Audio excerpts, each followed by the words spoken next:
Hey everyone, welcome back to Kevin's Kreations, production of Geektopia Island. I'm Kevin. And I'm Cardwell. And today, a lot of people have been asking me about this deck list. So, this last weekend was GP Denver. And I did go. I placed 11th out of 58, I think there was there. I played this deck that we're about to show. Yeah, the fan favorite, as I was told, throughout the whole GP. So, of course, you've already seen the deck a little bit in our previous video, but he made some changes. And go ahead and tell us about Frayla. Alright, so the ruler I played was Frayla, and she's all about Dark Elves. So, that already in and of itself got a lot of people's attention because they were like, wait, what? Hold on, what? What is that thing? So, Frayla is the ruler from Ancient Knights. She's the Darkness ruler. She judgments for 3 and energizes for black. At the end of your turn, you may put a Dark Elf from your graveyard into your hand. If you do, it deals 300 damage to you. Which is fine. Okay, great. And then Judgment turn is usually when you kill somebody, because that's what she does. She judgments to a 10-8.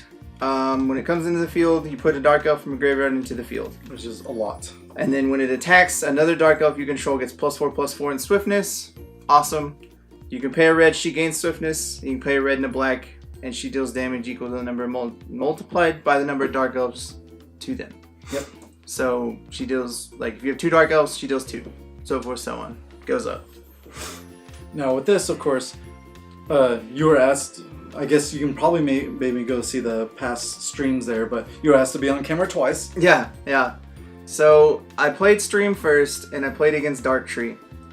Me and my roommate played a lot, and I had not tested against Dark Tree, so I kind of went into that matchup not knowing what to do. I was like, I really hope I do good in this match. And then we sat down, like, Jeremy was doing the stream. He did a great job, and he asked for the rulers, and I told him Frayla, and he said Dark Tree, and he immediately, afterwards he told me, he was just like, I really thought you were just gonna get locked out of the game by turn 3, and you totally destroyed him. It was weird. So what happened in that first game, my deck decided to be like, oh, he mills out if he takes damage. Here's every haste dude you have. Yeah. Every swiftness creature you have is in your hand. So, because like my opening hand was like 2 Majin Dark Elves, 2 of the little 2/2 for 1 hasty dude. Oh yeah. And like a library. So I was like, cool. Haste. Let's go. When you're already down 18 points by turn 2, it's pretty ridiculous. Yeah. And luckily for me, everything I hit, I got to mill all of his final battles, so he never really got to clear my board. But Dark Tree is a really goofy deck. Yep. Because it doesn't really die unless he lets himself die. And so first game, he didn't think I could kill him, and I dealt 39 damage on Judgment turn. Which is pretty hot. Because Frayla comes back and brings usually a Lily, the last flower. Is what I did most of the tournament down there because it's so good. Yeah. Or in that case, I think I got back my 4-drop dude, which is the Dark Elf Fugitive. Yes. And that dude's silly just because he's 8 power by himself, and with Frayla he becomes a 12/12. And he also brings another dude. Yeah, and he goes and gets an elf, so I went and got a Majin Dark Elf. So I was like, swing, swing, swing, swing, swing, swing, swing. Throw dudes at you. Just get it there. Now with that, how was the GP life for Force of Will? So GPs are super fun. Definitely go check one out if you get the chance, if you're anywhere near them. The Dark Elf deck is super fun for what it does, and just know you're gonna play Sherry at the moment unless they ban her. Yes. When you go to a GP, you gotta expect what's meta is gonna be there. Because I played against Kirik, I played against Sherry, and I played against Lumia. I played all 3 of those decks. 2 of those decks I did beat. One of those I did not because he had the super good draws against me in the Sherry match. Basically discarded your whole hand at the point. Yeah. So that was my second match on stream. He thought controlled, saw that I had doubles, and was like, Glint, called you double. And I was like, oh, well, great. I lose all of the value. Normally discard, like a couple discards don't do much because Frayla just gets the card back, and I could care less if I lose my life. But definitely after Sideboard, you have like more John Darks and Shades and stuff like that, where you can't really grab them back with Frayla. Yeah. So the main differences from the deck that we showed before, the Frayla's Funhouse, go check it in our old video. You'll see most of this deck was there. The main differences is I added a 4th John Dark. I added 3 Faith in Darkness. And the sideboard is a little different because I wanted to use Dark Riding Hood and another library that gives your dude swiftness. So I could even call Fairy Tale if I needed to make her have swiftness. That's really the main differences, and I put in like burn spells in the sideboard instead to fight Sherry. That's really the main differences from what I played of the Frayla's Funhouse before. Yep. So take that video, add in a couple cards like Faith in Darkness, because I personally, I'm not gonna lie, I thought that card wasn't as good as it is. I was wrong. This deck proved me wrong real hard. Because when you can get a Lily off of that, or even a Majin Dark Elf on turn 2, yeah, it's pretty silly.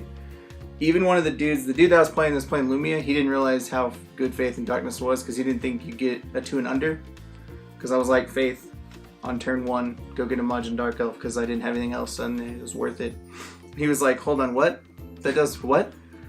That's the most thing I got was, what does that card even do? Yeah, pretty much. That's what happens when you play the jank that starts winning. Is like, what does that card do? Yeah, and you have that advantage over them because they don't know how to play against it. So. Yeah, the first dude that played Sherry, he literally sat down and was like, bro, I'm gonna have to read every card you play because I literally don't know what half those do. Yeah. And I was like, awesome. But the biggest thing about this deck, the reason I played it the way I played it, is I didn't want Fairy Spell to do anything to me because I'm tired of that card being good. So yes, I don't have interactivity with my opponent as an instant, but in that same regard, I don't have to worry about a Fairy Spell losing my one card that I need. And I can't. That came in handy 3 games. First game I played against Fayer, he had 2 in his hand.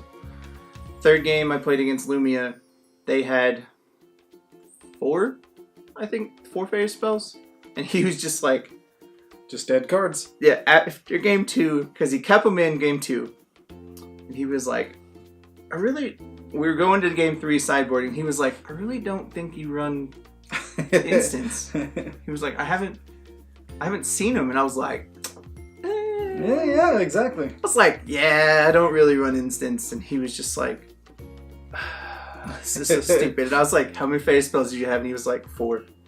He was real sad, but that's also when the sideboard comes in because you just swap out with instances. Yeah, and they did play this. The last dude, everybody knew my deck after a while because it was the little wild horse deck. So everybody realized that I didn't do that. It was the talk of the town, and thank you for all the support through the chat, through the Twitch. Yeah, Jeremy told me a couple times that they wanted me to win real hard to get to top 8. It was a real good match, the last match, but Frank got there. He got there with the Fairy Spell because he decided to keep one in. And I mean, it made me real sad because I didn't get to blood boil him when I needed to. But thanks for the support, guys, on the Spirit Bomb, as Jeremy put it. He said everyone was Spirit Bombing for me to win that match. I am going to keep playing Frayla. I've already got some fun things added for Rhea Cluster. This deck gets way more busted in Rhea Cluster because you don't have to deal with Final Battle and you don't have to deal with Severing Winds. Like, oh my god. If I can just keep playing dudes, great. Yeah, for free. Done.